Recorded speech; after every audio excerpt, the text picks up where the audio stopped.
नमस्कार।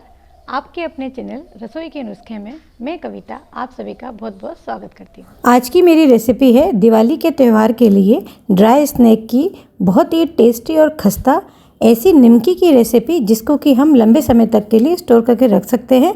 बच्चों को तो ये बहुत ज़्यादा पसंद होती है। कोई भी गेस्ट आने पर इन्हें आप फटाफट से लगाकर सर्व कर सकते हैं।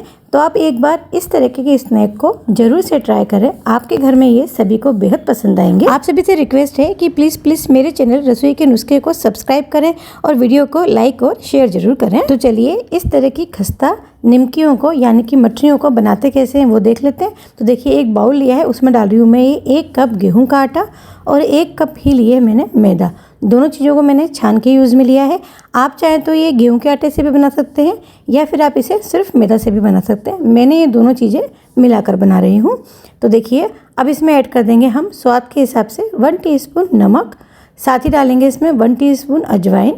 तो अजवाइन को देखिए थोड़ा सा हाथ में लेकर इस तरीके से क्रश करके डालेंगे, जिससे मठरियों में जो है ना टेस्ट बहुत अच्छा आएगा। निमकी को खस्ता एवं कुरकुरा बनाने के लिए डालेंगे इसमें 1/4 कप ऑयल। आप मेजरमेंट के लिए कोई भी कप या कटोरी सेट करें, उसके हिसाब से अपनी सभी चीज़ें लें। इससे आपकी निमकी जो है ना वो एकदम परफेक्ट बनेगी। अब इन सभी चीज़ों को अच्छी तरीके से मिक्स करेंगे।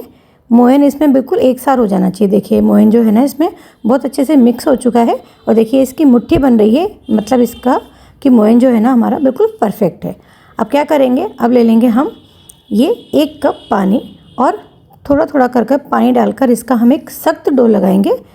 आटा जो लगाते हैं ना इसका बिल्कुल भी लूज़ नहीं रहे। अगर लूज़ हो जाएगा ना तो जो हमारी निमकी है ना वो थोड़ी टाइट बनेगी। तो देखिए हमें डो इसका जो है ना सख्त लगाना है। तो देखिए जो डो है ना इसका रेडी हो गया है और एकदम सख्त डो लगा है। अब इसे ढक के रख देंगे हम करीबन आधे घंटे के लिए रेस्ट करने के लिए, जिससे क्या है ना ये अच्छे तरीके से जो डो है सेट हो जाएगा। अब आधे घंटे के बाद में इसे चेक करेंगे तो देखिए इसे हम अब थोड़ी देर के लिए इस तरीके से नीट करेंगे, जिससे जो आटा है ना हमारा एक जैसा हो जाएगा, बिल्कुल भी फटा फटा नहीं रहेगा। अब इसके मैं 3 इक्वल पार्ट कर रही हूँ। किसी पेड़े में अगर कम लगेगा ना तो उसमें थोड़ा सा हम देखिए इस तरीके से लगाकर एडजस्ट कर लेंगे। तीनों मैंने बराबर के ही रोल बना के तैयार किए हैं। देखिए इसको अच्छी तरीके से गुला लेंगे और ये हमारी जो है ना लोई तैयार हो गई है। इस तरीके से मैंने बाकी की लोई को भी तैयार कर लिया है। अब इसे हम बेल लेंगे। मैं इसे थोड़ा सा लंबे उसमें बेलूँगी, गोल नहीं बनाना है। तो देखिए अब ये हमने जो आटा सख्त लगाया था ना, तो देखिए बेलने में इसको बिल्कुल परेशानी नहीं आएगी और ये बिल्कुल ईजीली बेल जाएगा। तो देखिए थोड़ा सा इसको लंबे में मैंने बेल लिया है और ये इतना मोटा और इतना ही पतला रहे, इससे ज़्यादा ना मोटा ना पतला। अब ये ले लिया है मैंने 2 टीस्पून ऑयल और 1 टेबलस्पून ले लिया इसमें मैदा। अब इन सभी को अच्छे से मिक्स करके देखिए ये इस तरह से साटा तैयार करेंगे। घी और आटे से जो मिला हुआ मिश्रण होता है ना उसे हम साटा कहते हैं। तो देखिए इसे हम इसके ऊपर में अच्छी तरीके से लगा लेंगे और इसको 3 इस तरीके से फोल्ड करेंगे। देखिए 1 और ये 2 फोल्ड कर लिए हमने। अभी एक बार फोल्ड करेंगे, उससे पहले देखिए ये जो साटा है ना इसको भी हम और लगा देंगे इस लेयर पे। अब दोबारा से इसे फोल्ड करेंगे तो देखिए ये बिल्कुल हमारा ये चौकोर जो है ना ये तैयार हुआ है। अब इसको हम फिर से बेलेंगे। अब इसे हमें लंबा ही बेलना है और जैसे हमने पहले पतला बेला था ना उतना पतला नहीं करना है। इसे चारों तरफ से एक जैसा बेल के तैयार करेंगे। तो देखिए अभी ये जो तैयार हो गया है ना, अब इसमें दोबारा से जो साटा बनाया था ना हमने वो लगा देंगे और अच्छी तरीके से चारों तरफ फैला देंगे। अब देखिए इसको बिल्कुल बीच में लाकर फोल्ड किया है और दूसरे जो लेयर है ना वो भी इसके ऊपर ही सेट किए है। अब इसको हल्के हाथ से देखिए इस तरीके से बेल लिया है। एक बार पलट के भी बेल देंगे, बहुत ज़्यादा पतला नहीं करेंगे। देखिए ये बस इतना ही हमें बेलना है। अब देखिए इक्वल हम इसकी ये स्ट्रिप्स काट लेंगे, ना बहुत ज़्यादा मोटी और ना बहुत ज़्यादा पतली। जब इन्हें हम सेकेंगे ना तब इनकी लेयर ये अपने आप खुल जाएंगी।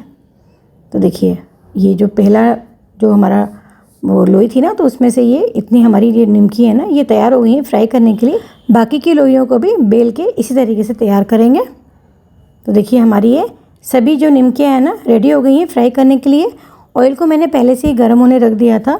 ऑयल इसके लिए हमें ना तो बहुत ज़्यादा गर्म चाहिए और ना ठंडा। तो देखिए एक छोटा सा पीस डाल के बता रही हूँ मैं आपको। देखिए डालने के बाद में एकदम ऊपर नहीं आया है, बिल्कुल धीरे से ऊपर आया है। बस ऑयल जो है ना हमें इतना ही गर्म करना है। अब इसमें हम ये सबको एक एक करके डाल देंगे। फ्लेम को यहाँ मैंने बिल्कुल अभी लो रखा हुआ है। और जब इन सबको डाल देंगे ना, उसके बाद में हम फ्लेम को मीडियम करेंगे और बिल्कुल भी छेड़ेंगे नहीं। आप देखिए ना, ये सब कैसे खुल गई हैं इनकी परतें। इसका मतलब जो हमारा ऑयल था ना वो बिल्कुल मीडियम गर्म था। अगर ज़्यादा गर्म होगा ना तो एकदम से लाल हो जाएंगी और इनकी जो परतें हैं ना ये खुलेंगी नहीं। तो अब देखिए, सेकते समय पर इस नुस्खे को ज़रूर से ध्यान में रखें। तो देखिए, अब इन्हें हम लो टू मीडियम फ्लेम पर अलट पलट कर तकरीबन 10 से 12 मिनट तक के लिए फ्राई करेंगे। बीच बीच में इन्हें चलाते रहेंगे जिससे ये चारों तरफ से एक जैसी फ्राई होंगी। देखिए, इसको सेकते हुए इस बैच को अब यहाँ पर 10 से 12 मिनट हो चुके हैं। अब देखिए इनका कितना बढ़िया गोल्डन कलर आया है। अभी जो नमकियाँ हैं ना हमारी बहुत अच्छे से फ्राई हो चुकी हैं। अब इन्हें उतारते समय फ्लेम को मैंने जो है ना हाई कर लिया था, जिससे इनमें जो है ना ऑयल भरेगा नहीं। ये दूसरा नुस्खा है, कोई भी चीज़ हम फ्राई करते हैं ना तो जब उतारते समय पर फ्लेम को थोड़ा सा हाई कर लेना चाहिए, जिससे जो ऑयल है ना वो चीज़ों में भरता नहीं है। तो देखिए, हमारा ये पहला बैच जो है ना रेडी हो गया है। अब दूसरे बैच को भी इसी तरीके से तैयार करेंगे। अगर ऑयल ज़्यादा गर्म लगे ना तो शुरू में हम फ्लेम को बंद कर देंगे और निमकी डालने के बाद में जब ठंडा हो जाए उसके बाद में फिर हम दोबारा से ऑन करेंगे। तो देखिए, हमारी ये सेकंड बैच की भी तैयार हो गई हैं। इसी तरीके से मैंने ये सारी जो निमकियाँ हैं ना बनाकर तैयार कर ली हैं। आप देखिए कितना बढ़िया इनका कलर आया है और सभी की परतें देखिए आप, सभी की खुल गई हैं इक्वली। और ये जो निमकियाँ हैं ना इनको आप आराम से 1.5 से 2 महीने के लिए कंटेनर में भरकर रख सकते हैं। कंटेनर वो एयरटाइट होना चाहिए और ये बिल्कुल भी ख़राब नहीं होंगी। तो देखिए, मैं आपको एक तोड़ के बता रही हूँ कितनी खस्ता बनी है। देखिए, लग रहा है ना आपको, देखकर ही लग रहा होगा कि ये बहुत ही खस्ता है। तो आप भी इन्हें ज़रूर से दिवाली के त्यौहार के लिए बनाइए, खाइए और सभी को खिलाइए। आप सभी को मेरी आज की दिवाली स्पेशल ड्राई स्नैक निमकी की रेसिपी कैसी लगी कमेंट करके मुझे ज़रूर से बताएं। वीडियोस को ज़्यादा से ज़्यादा शेयर करें और मेरे चैनल रसोई के नुस्खे को ज़रूर सब्सक्राइब करें, लाइक करें, कमेंट करें और हमारी हर नई आने वाली वीडियो की नोटिफिकेशन आपको मिलती रहे उसके लिए बेल आइकन को जरूर प्रेस करें। दीपावली का त्यौहार आप सभी के जीवन में नई खुशियां और उमंग लेकर आए। इसी शुभकामनाओं के साथ आप सभी का दिन शुभ हो। धन्यवाद।